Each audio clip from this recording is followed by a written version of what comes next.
it's alive. Oh, it's alive. It's alive. It's alive. It's alive.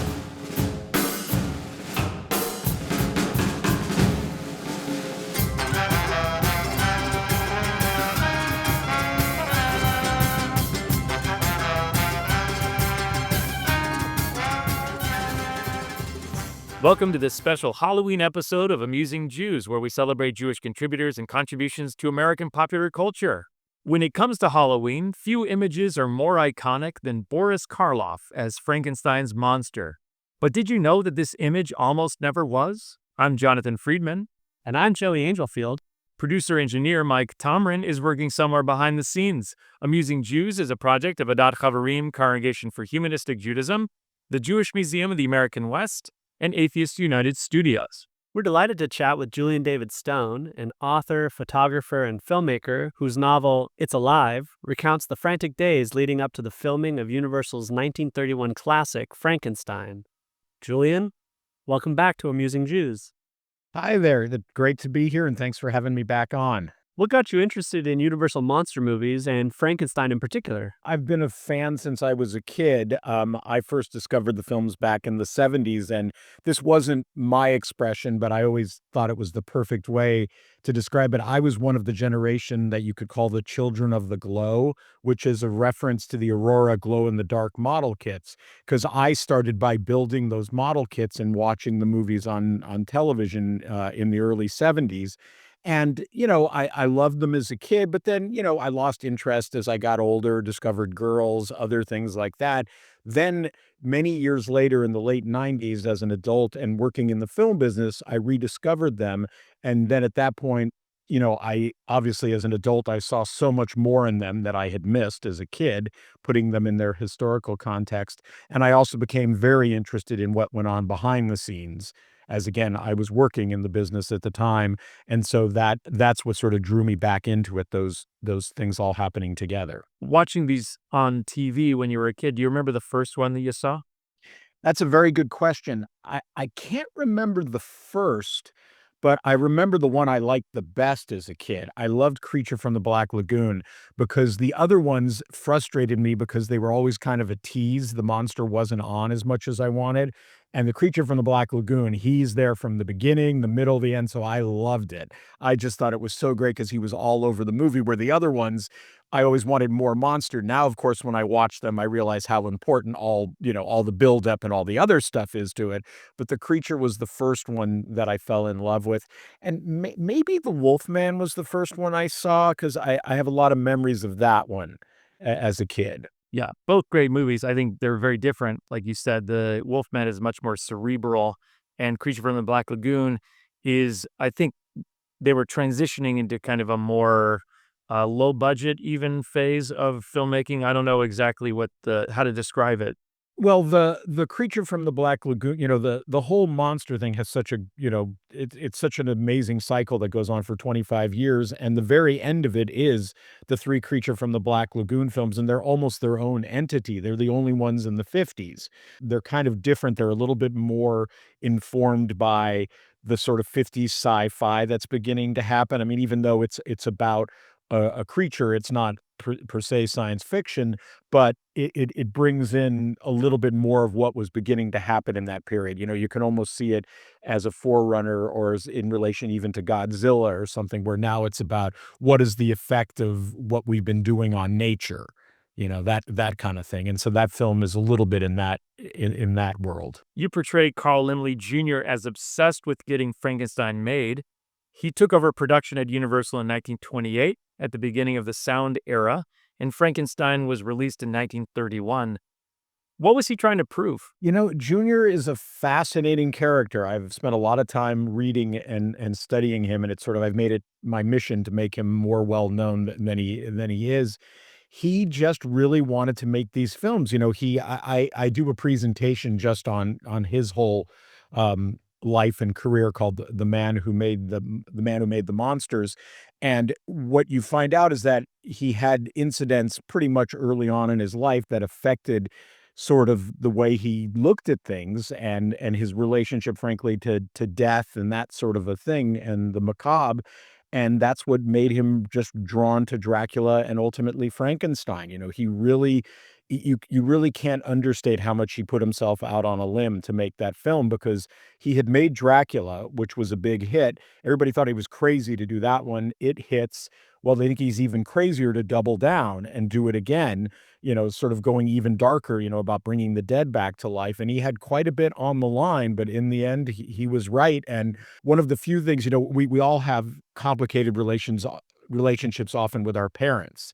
And he literally gets, his father was completely against him making this film, but he has the satisfaction that there's an amazing quote from 1932 after Dracula and Frankenstein have proven to be big hits, where his father in the press admits, I didn't want to make Frankenstein. I didn't want anything to do with it. Nobody did. It was only Junior. He showed us all. And, that's just kind of amazing to get that sort of vindication in real time. And that's another aspect of it, which I explore in the book, is that what is Frankenstein ultimately but a father-son story? It's a creator trying to come to terms with its creation and vice versa. So that's the other sort of appeal of the story, and a nice, when I was writing the book, sort of a crossover of themes. Do you know what went into adapting Mary Shelley's Frankenstein into the movie? Because they are very different, and I think, in my opinion, the movie's much better than the book.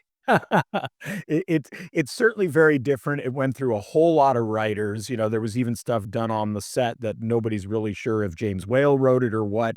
And yeah, they basically took the idea of bringing the dead back to life, and that's it. Because in Mary Shelley's novel, very famously, there's like a paragraph describing the creature coming to life, which really doesn't tell you much of anything.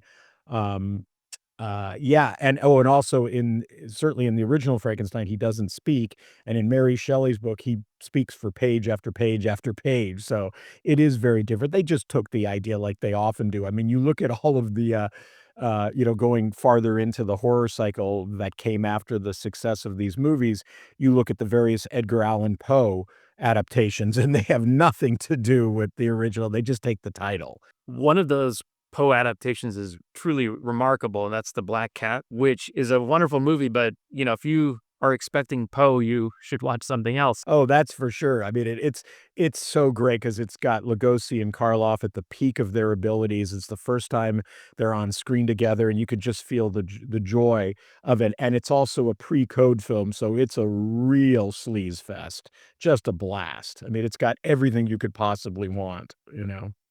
I think it's my favorite Satanist movie. Yeah. And you've got some necrophilia, you've got some incest. I mean, as again, another presentation I do, it's got a little something for everyone. Enjoying the show? Click like and subscribe.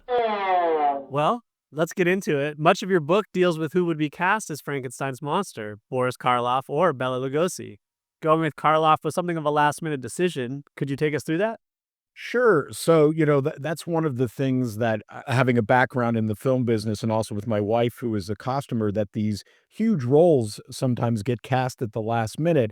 Now, Karloff got involved in the film a couple of months out. It was originally supposed to be Lugosi. After the success of Dracula, Junior wanted to build on that and possibly even turn, Lugosi into the next Lon Chaney. So the intention was to star Lugosi in it. The very first piece of artwork that was created by the studio to promote Frankenstein very clearly shows Bela Lugosi as the star. It's for the Universal Press book. This is something that was sent out to theaters to show what they were going to make. And it says Bela Lugosi is going to star in the movie. Well, as things went back and forth, when James Whale came on board the project shortly thereafter, Lugosi left it. There's different versions of what happened here. In some accounts, according to Bella, he says he quit the film.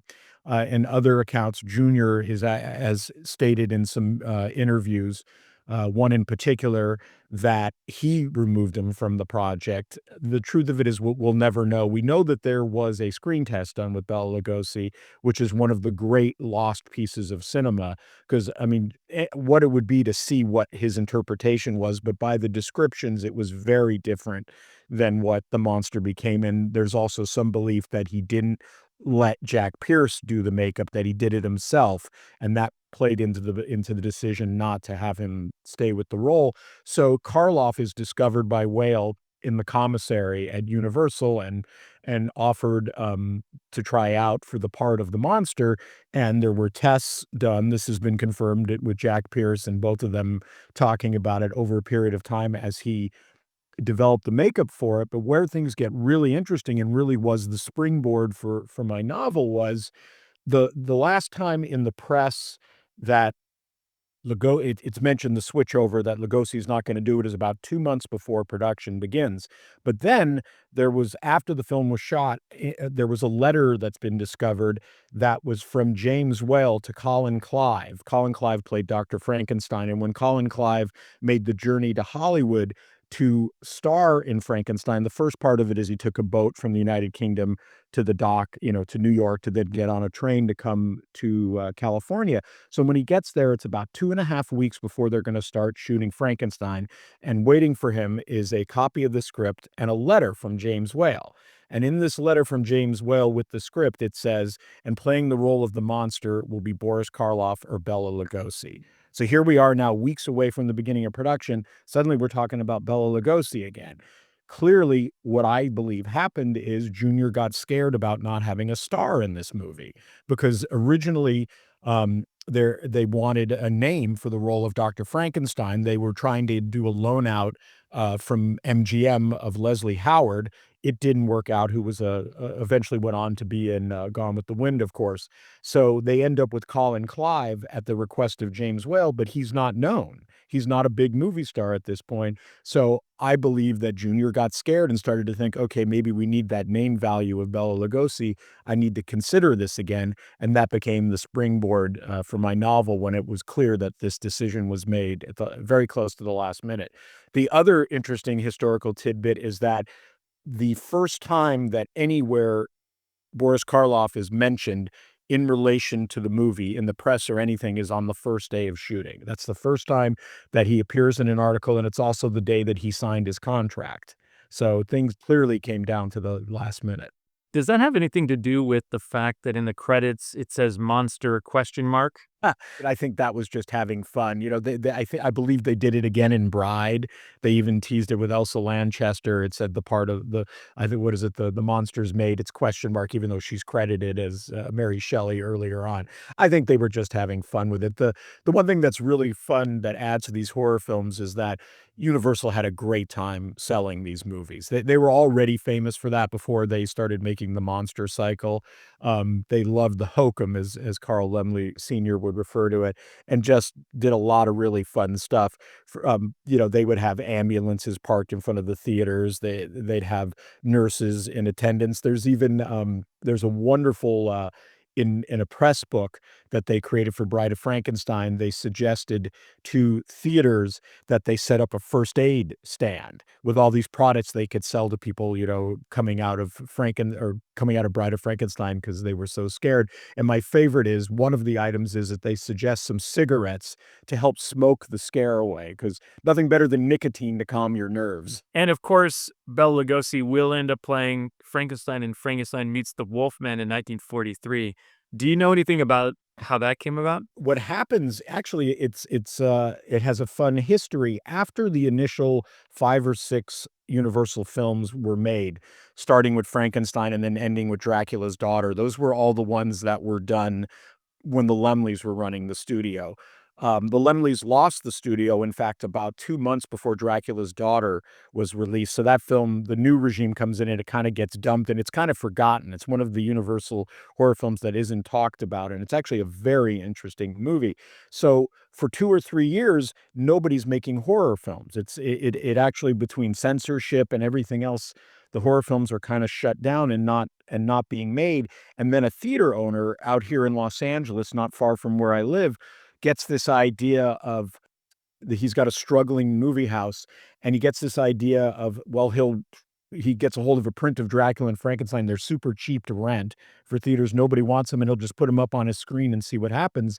And it's a sensation. People go crazy for the films. He has to run them around the clock to keep up with the demand. Well, this new regime at Universal that didn't have any interest in horror films suddenly see what's going on, and they're like, horror, we love horror.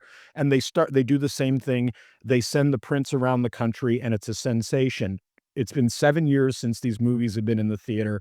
Clearly, there's pent-up demand, so they decide, "Okay, we gotta keep the ball rolling," and within 3 weeks of that double feature being a hit, they announced they're gonna make this sequel called Son of Frankenstein, and it's gonna have Boris Karloff and Bela Lugosi in it, and that's how Bela enters the Frankenstein franchise because he had been part of this revival screening, and they saw, okay, these are the 2 stars people wanna see, and they put them together in that film, and from there, he plays Igor, and it's one of by far one of the greatest roles he's ever played. He is so good in that, and it's a little bit of sacrilege, but I think he's actually better in that than anything he's ever done, um, and he's just amazing, and in fact, Igor has become the name for the hunchbacked sidekick to Dr. Frankenstein. He's not called that in the first 2 movies. He's Fritz and Karl, but retroactively, that's kinda become the name because he was so good in it, and after that, Karloff didn't wanna play the monster anymore after Son of Frankenstein, so through the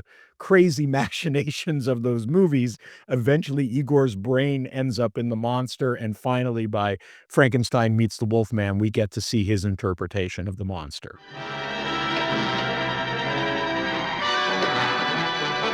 One of the great ironies is because obviously, Karloff got the role of the Frankenstein monster back in '31 and became arguably a bigger star than Bela Lugosi from it. But the funny thing is that all these years later, whenever you ask somebody to imitate Frankenstein, the first thing they do is put their arms out and sort of do this stiff walk like that. Karloff never did that. That's Lugosi in Frankenstein Meets the Wolfman, because in the original script, the character was blind. And Lugosi, being a good actor, acted the character like he was blind. The problem is by the time the film got finished, they took all references to that out of the movie, so you don't quite know why he's walking like that, but that has become the impersonation of Frankenstein that everybody does, and it's Bella's, not Boris's. So it's kind of funny. How did you go about researching the book? One of my favorite things is I love history in the time, not looking back. And so I went through lots of articles from the period, that talked about the film and its production and what was going on. The other thing, which was a big moment when I decided I was going to write this story and I was working on it, and it was working, but it wasn't quite coming together the way I wanted. And what I realized my mistake was I was too focused just on the monsters and Universal. I needed to pull back and look at everything that was happening in Hollywood that year. And that was a big moment that changed and made the story a lot better. And one of the things I did was I read Photoplay magazine all the way from starting in 1930 through the end of 1931. And I read the other film magazines, Film Daily and things like that, because it's so fun to realize that nothing is new. It's the same arguments that today over salaries and this and that. And just to see, them discussing Clara Bow's rising, she's falling, Joan Crawford, just to see the way the business was operating at the time. And that's what really I feel, took the book to the next level, because I just really needed to get a sense of what was happening in Hollywood at that time. And obviously sound was very new, and there was still, shades of that being dealt with at that point. So that was a very big part of it, is for me, is history in the moment, not people writing about it afterwards, but what was actually being said at that moment. Yeah, I appreciate in the book how these celebrities that we've heard of, these legendary icons, would sort of pop in and pop out, but they were with substance. It wasn't just a name drop. Well, that's what I tried to do. I tried to have them, in action, as they say when you write screenplays, and to have them at events that they would be at. I was a screenwriter for 10 or 15 years, and I had a decent career in terms of financially, not as good as I would have wanted in terms of what actually got made, but just in your regular interactions, if you're in that world, you are constantly dealing with, you are running into celebrities. I literally physically ran into Martin Short going into a bathroom at Disney Studios one time. It's just that's part of the world, and I wanted to represent it that way. That's just stuff that happens, and I tried to have all of them be, if this was a party for an opening of a Universal film, there would be other Universal stars there. It's that kind of thing. And so it doesn't, I thank you for saying that. I didn't want it to be name dropping, although my Martin Short story might have been name dropping, but I didn't want to do that in the book. And, I tried to create the world the way it would have been for those characters. Your book gets into arguments between father and son, Carl Laemmle Sr. and Jr., over the new wave of horror movies Jr. was pushing at Universal. The father-son tension reminded me of The Jazz Singer, where the cantor father wants his son to follow in his traditionalist footsteps, but the son is instead enthralled with modern music. Could you tell us about these intergenerational dynamics? Like any father-son story, it's always very, very complicated. But one of the most interesting things is that Junior Lemley is the first movie mogul of the next generation. He's kind of the ultimate nepo baby. He obviously got the role because his dad was running the studio, but he was born into the business. He was born 2 years after Carl Laemmle Sr. Entered the film business, so he grew up entirely in it. But what's really interesting, he also grew up in the 20s. So when you read interviews with him, he talks in that kind of 20s, almost jazz slang, because he was the first generation of that to come into the film business. So he has a very different energy than all of the sort of original moguls that were running the studios. And obviously he was drawn to very different material. You have Junior getting so worked up over Frankenstein that he becomes physically ill. Did this really happen?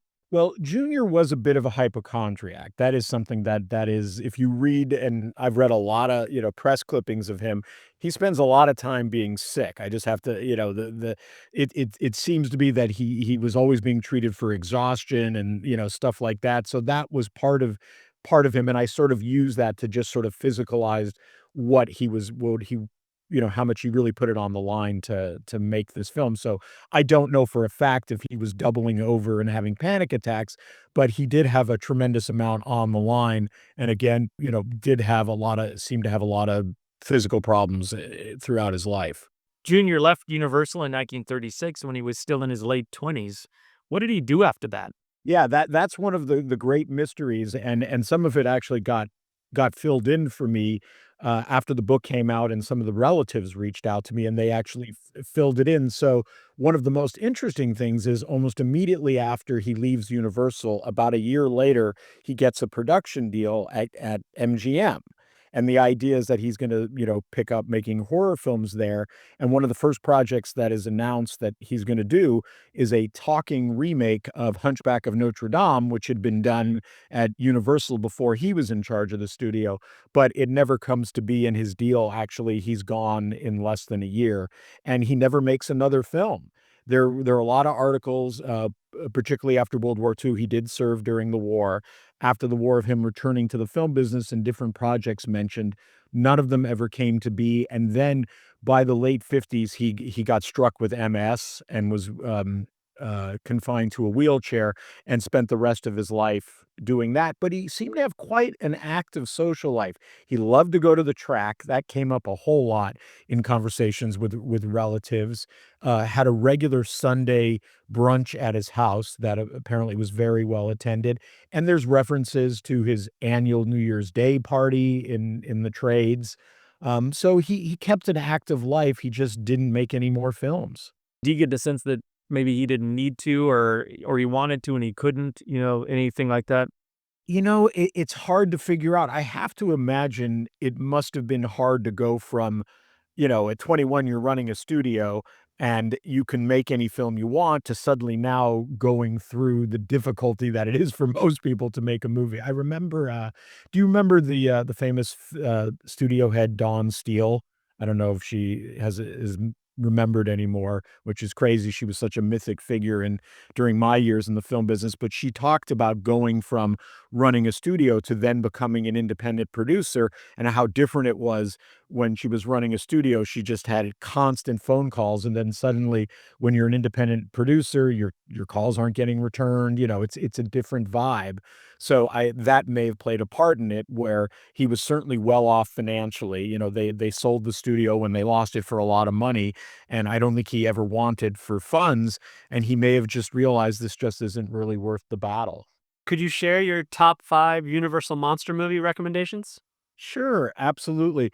The one that I always like to recommend as the sort of the entryway one to show people is The Invisible Man. I think that's the one. It has a lot of the elements that make the classic horror films, and it's the one of the original batch that works, The Mummy to a degree too, that works the best just as a well-structured movie. Frankenstein and Bride of Frankenstein don't have conventional structures. They're incredible films, but they're a little less accessible, so I'd put Invisible Man on there for sure. Bride of Frankenstein, of course. Creature from the Black Lagoon, have to put that in there. Wolfman. Then I'd have to probably put in the original Frankenstein. All 5 of those to me are bona fide classics.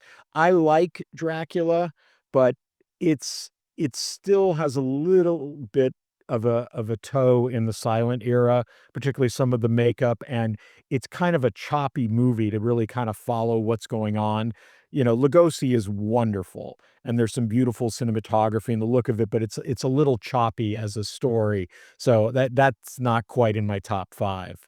I know you've been in the movie business, and this is a pretty compelling story. Are there any intentions to make it into a movie itself? I would be delighted if that would happen. In all honesty, I'm a little surprised it wasn't optioned. I've had other books of mine optioned, and I thought this one was a slam dunk, that it would be. I think it would make a great film. I certainly don't disagree with that. And yeah, let's hope. So, and I've finally decided I'm going to write a sequel to it. I got tired of being asked. I'm certainly flattered. So, it's literally like, when I do live presentations, I usually record them, and I had a reason to go back and listen to one of the first ones I ever did. And it was literally the first question: have you thought about writing more stuff with these characters? And I really hadn't until about 6 or 8 months ago. And I finally went, okay, I should do this, because I sort of finally got something that I thought, oh yeah, that could work as a way to carry on with these same characters and introduce some new ones. So maybe with the second book, it'll put it over the top with the desire to make a movie out of it. Well, we're looking forward to reading that whenever it comes out. Yeah, so am I. Thanks so much for joining us, Julian. Oh, my pleasure. Thank you so much for having me on anytime. And to our audience, now back to your regularly scheduled lives. Amusing Jews is here to amuse you. If you like being amused, go ahead and click like and subscribe.